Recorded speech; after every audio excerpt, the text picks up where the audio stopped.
One of the first order of business for the Boston Bruins season has just been revealed, as one recent acquisition now has a major set of things to do to make this roster. We're going to be breaking it down and the repercussions of that, as well as a very surprising but good surprising prospect has been invited to the NHLPA Prospect Showcase. We're going to be breaking it all down here on a very defense-heavy episode. Before we do jump into all of the news that we have here today to bring you guys, ladies and gentlemen, be sure to hit the sub button if you haven't already. We're on the road to 8K, and your sport's been absolutely incredible. We also noticed just over 60% of you guys watching right now have not done so. You can always change your mind whenever, but we got to get straight into this because, first of all, we've been talking a lot about moves that are going to be made ahead of the season, but now, as we are only about a month and a half away from the beginning of the season, we have a lot of stuff to kind of get into based on this team as it currently stands. And one of those players is Jordan Harris. He's a player that really has kind of a question mark next to his name as to what the plan is going forward for him. Now, taking a look at this from this article, I believe it's from Heavy.com.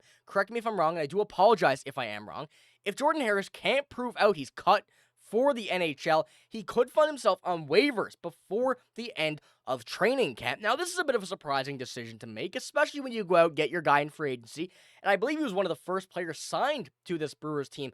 And he was one of the first signings made by this Bruins team. So having his name out there on waivers, as you see this article say, is very questionable. But I'm going to jump into why. I'm going to jump into how this is really going to change, I guess, going forward for this Bruins team. But currently as it stands, this is absolutely the fact. And especially when we take a look at the defense, where it currently stands, and when healthy, how good it actually is. And that's one thing we didn't really get the opportunity to see last year due to the injuries. But Jordan Harris fitting into this lineup, I mean, he don't really fit the bill, the stature of a defenseman, but he's been surprisingly good over his past few seasons, especially with Montreal. When you go and take a look for a guy who's never really getting on the second or even first pairing, really mainly a third line guy, 17 points, 14 points, 65, 56 games respectively.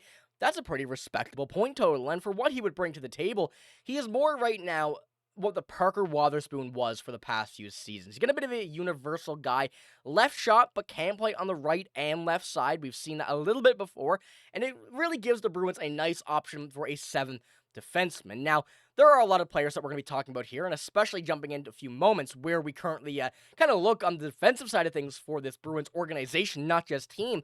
But as we look at it right now, there's no way he's going to be taking over Mason Lohrein's spot. He's not going to be taking over Nikita Zadorov's spot. Elias Lindholm, healthy, been working, he's ready to go, and he's 100% for this season. On the right side, Jokiharju re-signed by this team to pair with Zadorov, as we know how good that line was last year. Charlie McAvoy, he's not going to be going anywhere. And Andrew Peeke is really the only one that I think would be an option to replace. But that for Jordan Harris will not be an easy feat. Andrew Peeke has been a very, very good player for this Bruins team, and almost a universal kind of Swiss Army knife style on that right side. We've seen him play the first line, second line, and third line going last season with the injuries to Charlie McAvoy. Brandon Carlo, of course, was moved for Henry Jokiharju at the trade deadline. There's a lot of moving parts on that. Now, when you're talking about Jordan Harris, not just him, but also the big group of players that we're going to talk about here in just a moment, it's going to be very tough to alter these six players right here, and not just alter anybody in and out of the lineup, but change these lines as it stands right here. These are some very good lines, and I think that when you get, Mason Lohrei under his new contract, and of course, when you get to him in the season and get ready back to, a set line, you won't see him as that negative, 20, whatever he was last season. Nikita Zadorov plus 20 something, you're not going to see that. It's going to be a lot of just universal good plus minuses, a lot of very good partners. And I think that realistically, everybody here right now, as it stands, is having the best partner they can at this very moment. Now, taking a look at the entirety of the defense, I do apologize, this is a bit small, but you can really see the entire list in the organization right now of not just prospects, not just even NHL players, but quite a few also kind of middle-of-the-road players. Like, where are we going to see Jordan Harris? Where are we going to see Victor Soderstrom, who was also signed to play on the right side there?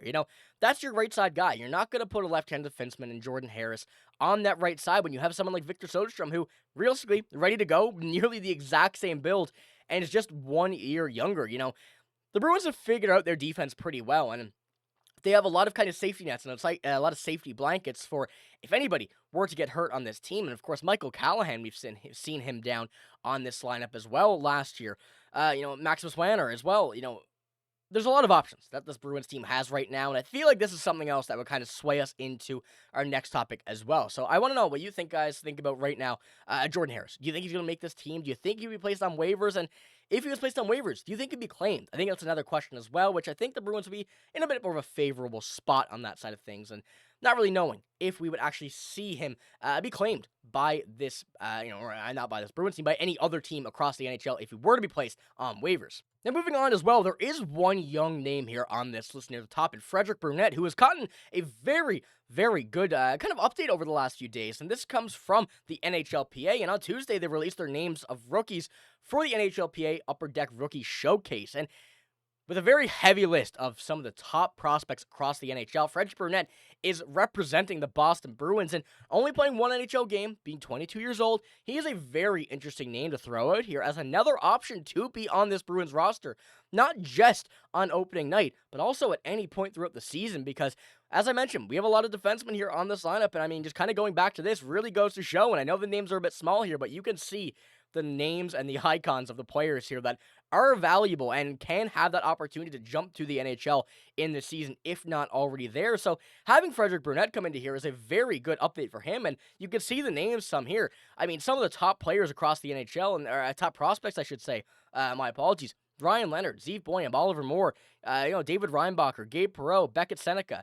I'm not going to name them all, but you can see here there is a lot of high first round picks and a lot of top talent across the NHL. So I think this is a very positive update for Frederic Brunet to be not just around some of these names, but learn off a lot of these guys. There's some very young, talented prospects here that are going to be superstars in the NHL by their time. And Frederic Brunet is a player who is a bit under the radar for a lot of teams that are not the Bruins. A lot of fans a lot of non-Bruins fans.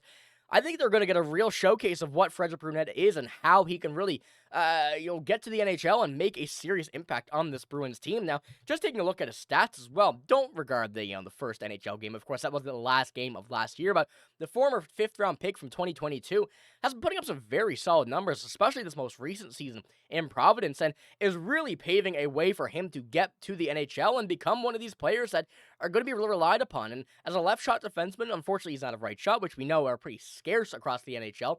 He's going to be a guy that is going to be a major impact on this team when it does come down to it. And of course, as we look at the left side right here now, he don't have a spot just yet. I mean, you look at Mason Lohrei, you look at Nikita Zadorov, you look at Elias Lindholm. Those are some very solid players there. Frederic Brunet would not really sway the decision of Don Sweeney to take any of these guys out just yet, but as an option for an injury, of course, Jordan Harris is there. He's an option as well that may get claimed on waivers if placed there.